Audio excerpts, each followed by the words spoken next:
नमस्कार दोस्तों, स्वागत है आपका आज के मुख्य समाचारों की वीडियो में। जी हां दोस्तों, यहां पर आपको देखने को मिलेगी सुबह से लेकर शाम तक की सारी के सारी बड़ी खबरें मुख्य समाचार ब्रेकिंग न्यूज़ अपडेट के रूप में।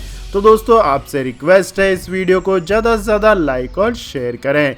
तो दोस्तों जान लेते हैं आज की पहली बड़ी खबर। ममता बनर्जी को एक और तगड़ा झटका। शुभेंदु अधिकारी के पिता और टीएमसी सांसद शशिर होंगे बीजेपी में शामिल। जी हां दोस्तों, बंगाल चुनाव से पहले मुख्यमंत्री ममता बनर्जी को एक और बड़ा झटका लगने वाला है। तृणमूल कांग्रेस के वरिष्ठ सांसद व संस्थापक सदस्यों में से एक शिशिर अधिकारी ने बीजेपी में शामिल होने का ऐलान कर दिया है। 24 मार्च को होने वाली प्रधानमंत्री नरेंद्र मोदी की रैली में शिशिर अधिकारी बीजेपी में शामिल होंगे। आपकी जानकारी के लिए बता दें दोस्तों, शिशिर अधिकारी भाजपा नेता शुभेंदु अधिकारी के पिता हैं। हाल ही में तृणमूल कांग्रेस छोड़कर भाजपा में शामिल हुए शुभेंदु नंदीग्राम विधानसभा सीट पर बंगाल की मुख्यमंत्री ममता बनर्जी के खिलाफ चुनाव लड़ रहे हैं। इसके बाद दोस्तों जान लेते हैं अगली बड़ी खबर। शिवसेना नेता संजय राउत बोले, यूपीए का हो पुनर्गठन, सोनिया की जगह शरद पवार बने अध्यक्ष। जी हां दोस्तों, शिवसेना के फायर ब्रांड नेता संजय राउत अपने बयानों के लिए जाने जाते हैं। अब उन्होंने कांग्रेस के नेतृत्व वाले गठबंधन यूपीए को लेकर एक बड़ा बयान दिया है। एक विशेष कार्यक्रम में वरिष्ठ पत्रकारों से बातचीत में संजय राउत ने यूपीए के नेतृत्व पर सवाल खड़े किए। यही नहीं, उन्होंने यूपीए के नेतृत्व को बदलकर यूपीए का नेतृत्व ऐसे नेता के हाथ में देने की बात कही है जिसे लेकर विपक्ष में आम स्वीकृति हो। संजय राउत ने सीधी बात में कहा कि महाराष्ट्र में जो प्रयोग हुआ है वो बेहतर है और पूरा देश हमारी तरफ देख रहा है। हमने बार बार आह्वान किया है कि यूपीए का पुनर्गठन करना चाहिए। जब संजय राउत से पूछा गया कि आप तो यूपीए में नहीं है, तो इसका जवाब देते हुए संजय राउत ने कहा कि अभी हम एनडीए से बाहर निकल गए हैं, अकाली दल भी एनडीए से बाहर है, ममता बनर्जी भी यूपीए और एनडीए दोनों में नहीं है। ऐसी बहुत सी क्षेत्रीय पार्टियां हैं जो न एनडीए में और न यूपीए में है। यूपीए में क्यों नहीं है, यह संशोधन का विषय है। संजय राउत ने आगे कहा कि हमारा यह कहना है कि कांग्रेस पार्टी को मजबूत होना है तो यूपीए को मजबूत करना चाहिए, और अगर यूपीए को मजबूत करना है तो यूपीए का नेतृत्व ऐसे व्यक्ति के हाथ में देना चाहिए जो एक्टिव हो और जिसे लेकर विपक्ष में सहमति हो। इसके बाद दोस्तों जानते हैं अगली बड़ी खबर। पश्चिम बंगाल का सियासी घमासान। ममता बनर्जी बोली, हमने गरीबों के लिए हजारों करोड़ों खर्च किए, भाजपा पैसों का इस्तेमाल विधायकों की खरीद फरोख्त में करती है। जी हां दोस्तों, पश्चिम बंगाल के सियासी घमासान में राज्य की मुख्यमंत्री ममता बनर्जी ने गुरुवार को पश्चिमी मिदनापुर में जनसभा को संबोधित किया। ममता ने व्हीलचेयर पर बैठे बैठे ही रैली को संबोधित किया। उन्होंने भाजपा पर निशाना साधते हुए कहा कि हमारी सरकार ने अम्फान के बाद लोगों को हजारों करोड़ों रुपए दिए। मैं पूछना चाहता हूं कि भाजपा उस वक्त कहां थी? भाजपा पैसों का इस्तेमाल विधायकों की खरीद फरोख्त में करती है। उन्होंने कहा कि हजारों नेता यहां वोट लूटने आ रहे हैं और हम किसान गरीबों की मदद में जुटे हैं। ममता बनर्जी ने मंच से एक बार फिर चंडी पाठ किया। इसके बाद उन्होंने लोगों से खेला हो बे जय हिंद और वंदे मातरम के नारे लगवाए। इसके बाद ममता बनर्जी ने 2 और रैलियों में हिस्सा लिया।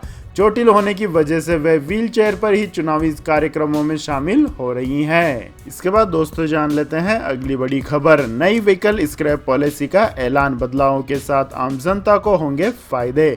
जी हां दोस्तों, केंद्र सरकार ने गुरुवार शाम नई स्क्रैप पॉलिसी जारी कर दी है। इस पॉलिसी के तहत न सिर्फ पुराने वाहनों को स्क्रैप करने का बढ़ावा मिलेगा, बल्कि नए व्हीकल को खरीदने के लिए आम जनता को फाइनेंशियल सपोर्ट भी मिलेगा। पॉलिसी के अनुसार प्राइवेट गाड़ियों का 20 साल और कॉमर्शियल गाड़ियों का 15 साल बाद फिटनेस टेस्ट करवाना होगा। इस दौरान अगर कोई भी गाड़ी फिटनेस टेस्ट में फेल हो जाती है या आरसी रिन्यू नहीं हो पाती है तो उस गाड़ी को एंड ऑफ लाइफ व्हीकल घोषित कर दिया जाएगा। नई नीति के तहत 15 साल बाद कॉमर्शियल वाहन और 20 साल बाद प्राइवेट वाहन खुद ही डी रजिस्टर कर दिए जाएंगे। डी रजिस्टर होने के साथ ही वाहनों को स्क्रैप भी कर दिया जाएगा। इसके बाद दोस्तों जान लेते हैं अगली बड़ी खबर। इंश्योरेंस सेक्टर में एफडीआई को बढ़ाकर 74% करने वाला बिल राज्यसभा में पास। जी हां दोस्तों, इंश्योरेंस सेक्टर में प्रत्यक्ष विदेशी निवेश यानी एफडीआई की सीमा को बढ़ाकर 74% करने के प्रावधान वाले इंश्योरेंस बिल 2021 को राज्यसभा से गुरुवार को मंजूरी मिल गई है। आपको बता दें कि बजट में वित्त मंत्री निर्मला सीतारमण ने एफडीआई बढ़ाने का ऐलान किया था। पहले इंश्योरेंस सेक्टर में एफडीआई की अधिकतम सीमा 49% थी। निर्मला सीतारमन ने कहा कि बीमा रेगुलेटर इरडा ने कहा है कि सुरक्षा को ध्यान में रखते हुए निवेश की सीमा बढ़ाई जाएगी। उन्होंने ये भी कहा है कि भारत को इंश्योरेंस सेक्टर के लिए काफी पूंजी चाहिए और इसके लिए लॉन्ग टर्म फंड का इंतजाम करने की जरूरत है। आपकी जानकारी के लिए बता दें दोस्तों, एफडीआई निवेश की सीमा बढ़ाने के बाद इंश्योरेंस कंपनियों पर कंट्रोल किस तरह किया जाएगा, इस पर वित्त मंत्री ने कहा कि कंट्रोल का मतलब है कि कंपनी के ज्यादातर डायरेक्टर्स और प्रबंधन के अहम पदों पर भारतीयों की नियुक्ति होगी। कंपनियों के प्रॉफिट का कुछ तय % जर्नल रिजर्व के तौर पर रखा जाएगा। कंपनी जहां की होगी कानून भी वहीं का चलेगा, इसे कोई खत्म नहीं कर सकता है। इसके बाद दोस्तों जान लेते हैं अगली बड़ी खबर। बांग्लादेश में हिंदू गांव पर कट्टरपंथियों का हमला, 80 घरों में की तोड़फोड़। जी हां दोस्तों, प्रधानमंत्री नरेंद्र मोदी की यात्रा से पहले बांग्लादेश में हिंदुओं को निशाना बनाया गया है। कट्टरपंथी संगठन हिफाजत-ए-इस्लाम के हजारों समर्थकों ने बुधवार को हथियारों से लैस होकर हिंदुओं के गांव पर हमला बोला और लगभग 80 घरों को नष्ट कर दिया। बताया जा रहा है कि एक हिंदू युवक द्वारा कट्टरपंथी गुट के संयुक्त सचिव मौलाना मुफ्ती ममनूल के भाषण की आलोचना के बाद गुस्साए उनके समर्थकों ने इस वारदात को अंजाम दिया। इसके बाद दोस्तों जान लेते हैं अगली बड़ी खबर। साल भर में खत्म होंगे देश के सभी टोल प्लाजा, जितना सफर उतना ही लगेगा, टोल फ्री मिलेगा जीपीएस सिस्टम। जी हां दोस्तों, देश की सड़कों से अब टोल प्लाजा को खत्म कर दिया जाएगा। केंद्रीय सड़क और परिवहन मंत्री नितिन गडकरी ने लोकसभा में बताया कि सरकार 1 साल के अंदर सभी टोल प्लाजा को खत्म करने की योजना कर रहा है। उन्होंने कहा कि टोल कलेक्शन के लिए नया जीपीएस सिस्टम शुरू किया जाएगा, जिसके बाद किसी को भी टोल के लिए रुकने की जरूरत नहीं होगी। इसके बाद दोस्तों जान लेते हैं अगली बड़ी खबर। पाकिस्तान को बर्बाद कर चुके इमरान खान दे रहा है ज्ञान, कहा हमसे दोस्ती रखने पर भारत को होगा आर्थिक लाभ। जी हां दोस्तों, पाकिस्तान को आर्थिक बदहाली के तौर में पहुंचा चुके प्रधानमंत्री इमरान खान भारत को नफे नुकसान की सीख दे रहे हैं। इमरान खान ने बुधवार को कहा कि यदि भारत पाकिस्तान के साथ शांतिपूर्ण रिश्ते रखता है तो उसे आर्थिक लाभ मिलेगा। इससे भारत को पाकिस्तानी भूभाग के रास्ते संसाधन बहुल मध्य क्षेत्र में सीधे पहुंचने में मदद मिलेगी। आपको बता दें कि दोस्तों, पाकिस्तान आर्थिक बदहाली के दौर से गुजर रहा है। सरकार की गलत नीतियों की वजह से देश के कर्ज के बोझ तले दबा हुआ है और आम जनता महंगाई के बोझ में दबी जा रही है। इसके बाद दोस्तों जान लेते हैं अगली बड़ी खबर। इमरान खान ने 2 दिवसीय इस्लामाबाद सुरक्षा वार्ता में बोलते हुए कहा कि उनकी सरकार ने 2018 में सत्ता में आने के बाद भारत के साथ बेहतर संबंधों के लिए हर कदम उठाया है। अब भारत की बारी है। उन्होंने कहा कि नई दिल्ली को पहला कदम उठाना होगा। इसके बाद दोस्तों जान लेते हैं अगली बड़ी खबर। महाराष्ट्र में 24 घंटों में कोविड-19 के 25,833 नए मामले, एक दिन में यह केसों की सबसे बड़ी संख्या। जी हां दोस्तों, महाराष्ट्र में कोरोना के लगातार बढ़ते मामलों ने उद्धव ठाकरे सरकार की चिंता बढ़ा दी है। राज्य में गुरुवार को कोरोना के 25,833 नए मामले सामने आए, जबकि इसी अवधि में 58 लोगों की कोरोना संक्रमण के कारण जान चली गई। महाराष्ट्र में एक दिन में ये अब तक सामने आए कोविड-19 के सबसे ज्यादा मामले हैं। महाराष्ट्र में कोरोना मृत्यु दर 2.22% है। महानगर मुंबई में भी कोरोना के नए केसों की संख्या बढ़ रही है। यहाँ 24 घंटे में कोरोना के 2877 मामले सामने आए हैं। गौरतलब है कि इससे पहले बुधवार को राज्य में कोरोना संक्रमण के 23,179 नए मामले सामने आए थे और 84 लोगों की संक्रमण के कारण मौत हुई थी। इसके बाद दोस्तों जान लेते हैं अगली बड़ी खबर। जैक मा की कंपनी अलीबाबा पर कार्रवाई, चाइनीज एंड्रॉइड ऐप स्टोर से यूसी ब्राउजर को हटाया गया। जी हां दोस्तों, चीन के राष्ट्रपति शी जिनपिंग से नाराजगी मोल लेने की कीमत अलीबाबा समूह के संस्थापक जैक मा अब तक चुका रहे हैं। चाइनीज ऐप स्टोर्स ने अलीबाबा ग्रुप पर कार्रवाई करते हुए उसके यूसी ब्राउजर को हटा दिया है। अयोग्य कंपनियों के मेडिकल विज्ञापनों को शामिल करने के लिए अलीबाबा पर यह कार्रवाई की है।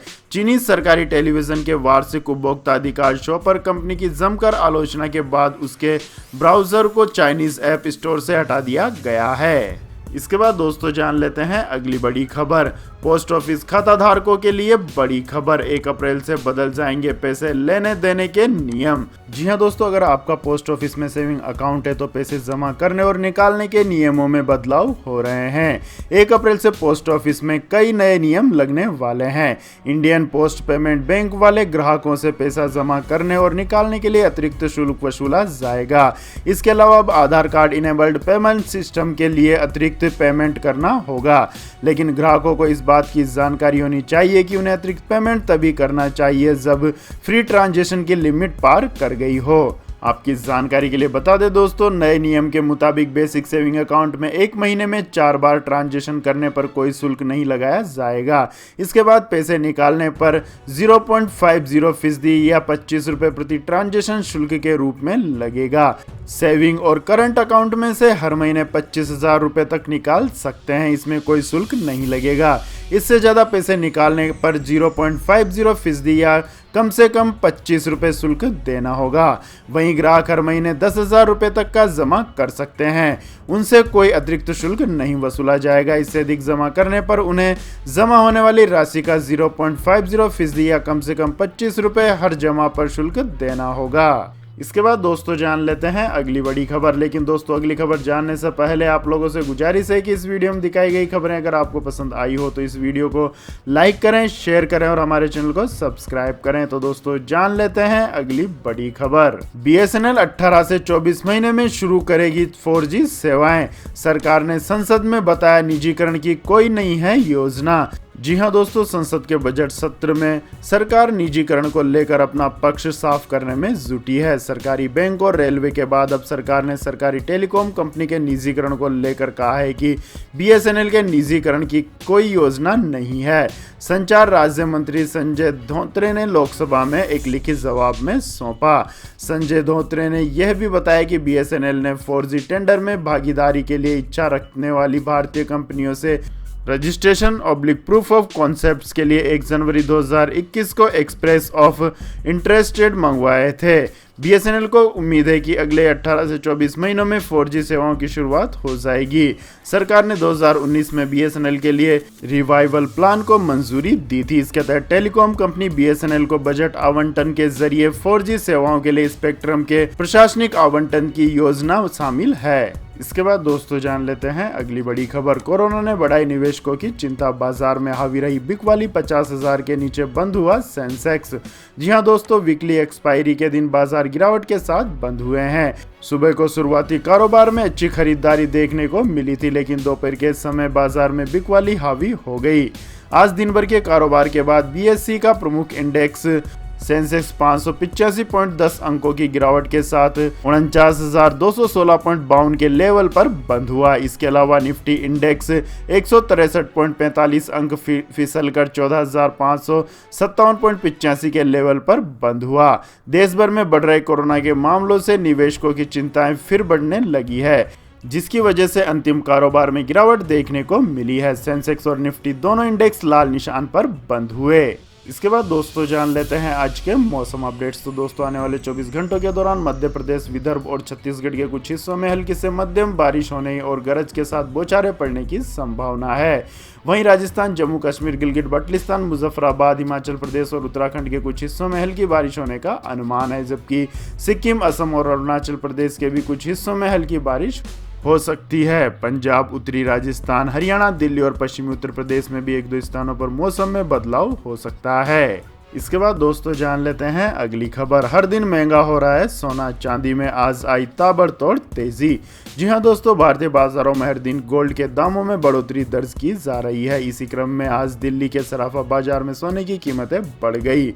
दिल्ली सराफा बाजार में सोने के भाव में 105 रुपए प्रति 10 ग्राम की मामूली तेजी आई है, तो वहीं चांदी के दाम में आज 1,000 रुपए प्रति किलोग्राम से ज्यादा की ताबड़तोड़ तेजी देखने को मिली है। पिछले कारोबारी सत्र के दौरान दिल्ली सराफा बाजार में सोना 44,404 रुपए प्रति 10 ग्राम पर बंद हुआ था। वहीं चांदी 66,291 रुपए प्रति किलोग्राम पर बंद हुई थी। पिछले कई कारोबारी सत्र से गोल्ड की कीमतों में थोड़ी थोड़ी बढ़त का सिलसिला जारी है।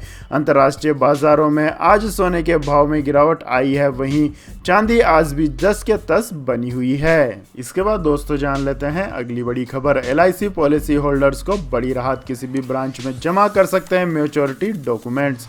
जी हाँ दोस्तों, देश की सबसे बड़ी सरकारी जीवन बीमा कंपनी भारतीय जीवन बीमा निगम ने अपने करोड़ों ग्राहकों को बड़ी राहत दी है।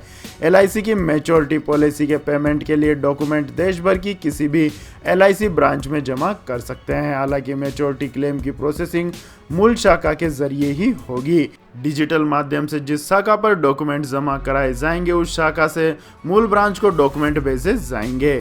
LIC की देश भर में 2000 से ज्यादा ब्रांच है, 1500 से ज्यादा सैटेलाइट ऑफिस और 74 कस्टमर जोन है। LIC की 29 करोड़ से ज्यादा पॉलिसियां हैं। इसके बाद दोस्तों जान लेते हैं अगली बड़ी खबर। बाइडेन की चेतावनी से रूस में हलचल, अमेरिका में अपने राजदूत को मॉस्को बुलाया। जी हां दोस्तों, अमेरिकी खुफिया रिपोर्ट से रूस में उथल पुथल मच गई है। रूस ने अमेरिका में अपने राजदूत को सलाह के लिए वापस बुलाया है। खास बात यह है कि बुधवार को अमेरिकी राष्ट्रपति जो बाइडेन ने रूस के राष्ट्रपति व्लादिमीर पुतिन को हत्यारा बताया था। साथ ही उन्होंने कहा था कि पुतिन की कीमत चुकानी पड़ेगी।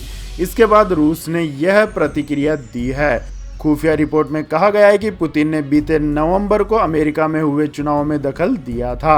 आपकी इस जानकारी के लिए बता दें दोस्तों, एक टीवी इंटरव्यू में बाइडेन ने अमेरिकी खुफिया रिपोर्ट को लेकर सवाल खड़े किए हैं। इस रिपोर्ट में दावा किया गया है कि पुतिन ने बाइडेन की उम्मीदवारी को नुकसान पहुंचाने और ट्रंप के प्रचार में मदद की थी। बाइडेन ने कहा उन्हें इसकी कीमत चुकानी होगी। खास बात है कि पुतिन पर विपक्ष के नेता एलेक्सी नावेलिनी का जहर देने के भी आरोप लगाए जा रहे हैं। बाइडेन ने सवाल किया है कि क्या वे पुतिन को हत्यारा मानते हैं, तो उन्होंने हाँ में जवाब दिया। इसके बाद दोस्तों जान लेते हैं अगली बड़ी खबर। माइक्रोमैक्स इन वन स्मार्टफोन आज भारत में देगा दस्तक। फोन की लॉन्चिंग से पहले कीमत और स्पेसिफिकेशन लीक। जी हां दोस्तों, घरेलू स्मार्टफोन निर्माता कंपनी माइक्रोमैक्स का नया स्मार्टफोन माइक्रोमैक्स इन वन आज यानी 19 मार्च को भारत में दस्तक देगा। फोन की लॉन्चिंग दोपहर 12 बजे होगी। फोन के लॉन्चिंग इवेंट को माइक्रोमैक्स वेबसाइट पर देखा जा सकेगा। फोन को लॉन्चिंग से पहले बिक्री के लिए फ्लिपकार्ट पर लिस्ट किया गया है, जहां से फोन में ट्रिपल रियर कैमरा सेटअप के साथ पंच होल डिस्प्ले का खुलासा हुआ है। साथ ही फोन में सर्कुलर फिंगरप्रिंट स्कैनर दिया गया है। आपको बता दें कि माइक्रोमैक्स की IN सीरीज के तहत आने वाले ये तीसरा स्मार्टफोन है। इससे पहले माइक्रोमैक्स IN 1B और माइक्रोमैक्स IN Note 1 की लॉन्चिंग हो गई है। माइक्रोमैक्स इन 1 की टक्कर Xiaomi Redmi 9 Prime और Poco M2 से होगी। इसके बाद दोस्तों जान लेते हैं अगली बड़ी खबर। टाटा स्काई का शानदार रिचार्ज ऑफर, अब आपको मिलेगा 2 महीने का कैशबैक। जी हाँ दोस्तों, अगर आपके घर में टाटा स्काई का डायरेक्ट टू होम कनेक्शन है तो एक अच्छी खबर आई है। टाटा स्काई ने ग्राहकों को लुभाने के लिए एक शानदार ऑफर निकाला है। अब टाटा स्काई को रिचार्ज करने पर फायदे ही फायदे हैं। टाटा स्काई रिचार्ज पर फिलहाल कई ऑफर्स चल रहे हैं। अगर आप फ्री रिचार्ज से अपना रिचार्ज करवाते हैं तो आपको सीधे 20 रुपए का कैशबैक मिल सकता है। वहीं जानकारी के मुताबिक अगर आप अपना टाटा स्काई का कनेक्शन मोबीक्विक से रिचार्ज कराते हैं तो 10% कैशबैक मिल सकता है। कैशबैक की अधिकतम राशि 50 रुपए होगी। टाटा स्काई की ऑफिशियल वेबसाइट के मुताबिक अगर ग्राहक लेजी पे से अपना रिचार्ज करता है तो 75 रुपए तक का कैशबैक मिल सकता है। तो यह थी दोस्तों आज की सभी महत्वपूर्ण बड़ी खबरें। और दोस्तों बारी आती है आज के माइंड किज क्वेश्चन की, जिसका जवाब देकर आप बन सकते हैं शानदार उपहार के विजेता। तो दोस्तों आज का सवाल है, भारत के राष्ट्रीय पक्षी का नाम क्या है? जी हाँ दोस्तों, अगर आपको इस सवाल का जवाब आता है तो तुरंत कमेंट सेक्शन में लिख दीजिए। इस वीडियो को लाइक कीजिए, शेयर कीजिए और हमारे चैनल को सब्सक्राइब करके बेल आइकन का बटन भी दबा लें। धन्यवाद। जय हिंद, जय भारत, वंदे मातरम।